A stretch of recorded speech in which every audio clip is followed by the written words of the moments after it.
मी 100% सांगते या अगोदर तुम्ही असा हलवा कधी बनवलाही नसेल आणि खाल्लाही नसेल.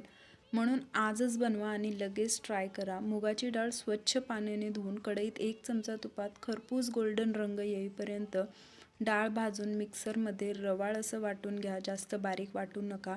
त्याच कढईत 1 मोठा चमचा तूप, 1 चमचा बेसन टाकून बेसन भाजून घ्या. नंतर बेसन भाजलं की वाटून घेतलेली डाळ घालून भाजा. नंतर गरम उकळतं पाणी 2 ते 3 वेळा थोडं थोडं करून घालून सर्व मिश्रण घट्ट झाल्यावर त्यामध्ये आटवलेलं दूध घाला. परत सर्व मिश्रण घट्ट होईपर्यंत शिजवा. नंतर साखर आणि तूप घालून मिश्रण घट्ट होईपर्यंत आणि तूप वेगळं होईपर्यंत सतत हलवत राहा. नंतर तळलेले ड्रायफ्रूट्स घालून मस्त सर्व्ह करा. हा मूग डाळीचा हलवा.